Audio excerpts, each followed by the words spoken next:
Omega-3s are wonderful for the brain. And where do they sit in the brain? What do they do? We've heard about them helping depression, helping mood. We're going to look at a study on that. What are they doing? I always like to look at anatomy a little bit. Well, they actually sit in the membranes. We've talked about this, the membranes of the cells. And you know, the drug Prozac goes in, and let's say these little dots here is serotonin. Serotonin is the feel-good molecule. And Prozac helps more of it stay in there without being reabsorbed by the sending neuron. So it stays in there, it stimulates more. Well, omega-3s apparently help the nerve cells to listen to serotonin better. We should write a book called Listening to Serotonin. Imagine if you had somebody who you kind of liked. You wondered if they liked you too, but you were deaf. And they walked up to you and they said, "I love you." But you didn't hear it because you're deaf. And they walk by and you go, "Gee, I wonder if she likes me." But you just said she loved you.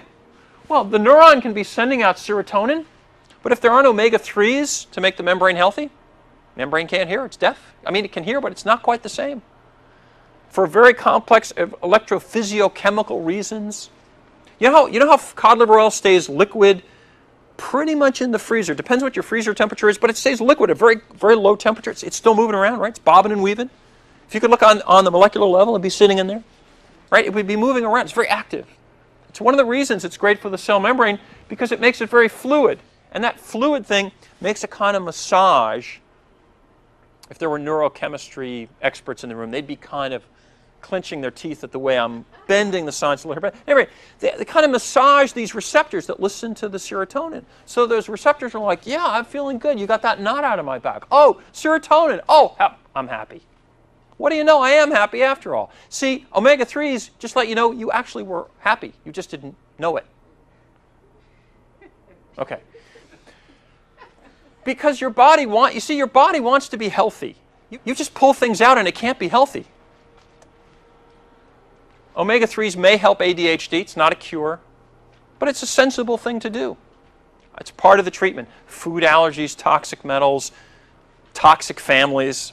There's a lot involved in these behavioral disorders, but it makes sense to give these kids give them some essential fats. And here's a study that shows that using omega-3s helps depression. But a really interesting little thing in this study, they used pure EPA. There's this theory that pure EPA is going to help people with depression. You use EPA and DHA together, I say. Now what's really interesting is that when they used 1 gram, 1,000 milligrams of EPA, it helped depression symptoms go down by 50%. Then they upped the dose to 2 grams, to 4 grams. You'd think it would work better. Actually, it didn't work at all. The 1 gram worked, but the 2 and 4 grams didn't work at all. Crazy. Why would that be?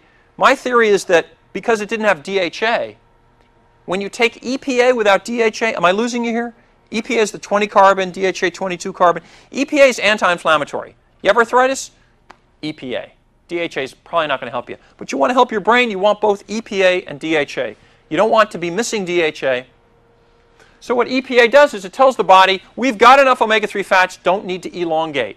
So you make less DHA. In other words, pure EPA, which doesn't exist in nature, there's no fish you can pick up and go, the pure EPA cod.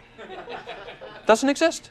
Why are we doing this? They're nutrients, guys, they're not drugs. I want to get a big poster, put it at the next AMA meeting. Nutrients are not drugs. They're not, stop studying them like they're drugs. So EPA shuts down the DHA production in the body, which is small enough anyway, so you lower DHA when you go hog wild with the EPA. Is that making any sense? The bottom line is that you should take a balanced EPA-DHA. That's kind of the takeaway there. So omega-3 should be part of a program to treat depression. I use a lot of nutrients, but omega-3s are fabulous. They also protect the brain in older adults. And I think here, along with a multivitamin, it seemed to help patients with MS. It's not a cure. It's just a logical choice. Deterioration of the myelin sheath, autoimmune disease. Anything with the nervous system, omega-3s. Because the nervous system is made out of fat. That's why you can't have a 0% fat body unless you get rid of your spinal cord, brain. It's all fat. For other disorders, I get questions. What's good for the kidneys? I've got kidney failure. I've got nephropathy.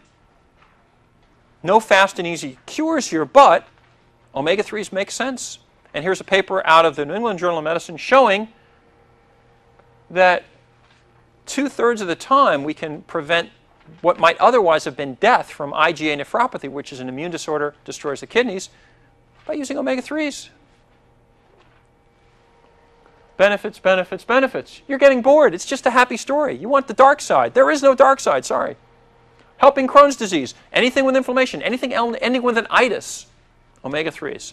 Bursitis, colitis, pancreatitis, prostatitis. It's not going to cure it, but it makes sense. Anytime anybody's inflamed. Bone health. When you're missing omega-3s, it's harder to have healthy bones. And actually, omega-3s help you absorb more nutrients, more minerals, because they help the gut villi, the fingers, tiny little fingers that stick up out of your gut, to be more fluid. And a more fluid membrane lets more nutrients into the bloodstream, into the liver. Okay, here's a couple of cautions, though. Alpha-linolenic acid, flaxseed oil. There seems to be a correlation between alpha-linolenic acid intake and prostate cancer in men. Not in women, because women, as far as we know now, don't have prostates. But in men, there seems to be a problem. So I don't recommend high-dose flaxseed oil for men at this time. We can't understand this, but in the meantime, what do we tell men? Fish oils. Because EPA, DHA, particularly EPA, seems to have a protective effect, mild, against prostate cancer. And prostate cancer is one of the things men have to worry about as they get older. So whole ground flax seeds, sure. There's phytoestrogens in there that I think are anti-cancer, anti-prostate cancer. That's one thing. But I don't think men should be taking tablespoons of flaxseed oil. I don't know what Udo Erasmus is saying these days, but you know, he's helped a lot of people learn about omega-3s. But I wonder if he's looking at this literature, because for men, clearly fish oils. There's the safety profile. For women, flaxseed oil is fine. Flaxseed oil, is the vegetable omega-3 that does seem to have some cardioprotective effects, helps prevent heart disease. But I would not make it a regular supplement for men. So EPA, DHA, GLA, they go well together. Because as I've said to you, EPA inhibits elongating enzymes that make things like DHA and GLA. So if you're taking a good amount of EPA, I think you should take it with some GLA. Taking GLA alone is not good. If you take GLA, gamma-linolenic acid, and omega-6 fat, it's got a lot of benefits. It's good for the skin. It may help lower cholesterol. A couple studies show it's good for rheumatoid arthritis. But you shouldn't take GLA alone, because it can become pro-inflammatory over time. You take it with EPA. So I really like the concept of EPA plus DHA plus GLA. Really good combination. Nature loves synergy. I don't know if you get this question. People say, well, can I take my fish oils with my vitamin, with my bone formula, and my 5-HTP? Yes. Only thing you can't take fish oils with would be an iron supplement, because in the stomach the iron might peroxidize or destroy some of the fish oils, maybe, depending on what kind of iron it is. High-dose copper, high-dose manganese, high-dose iron, they tend to peroxidize lipids. So that's the only caution. But fish oils are great to take, of course, with a meal. I don't know if you disagree with that. It's a food, right? Take it with a meal. But I think any old way it's going to get in there. I mean, it's better to take it whenever you can take it.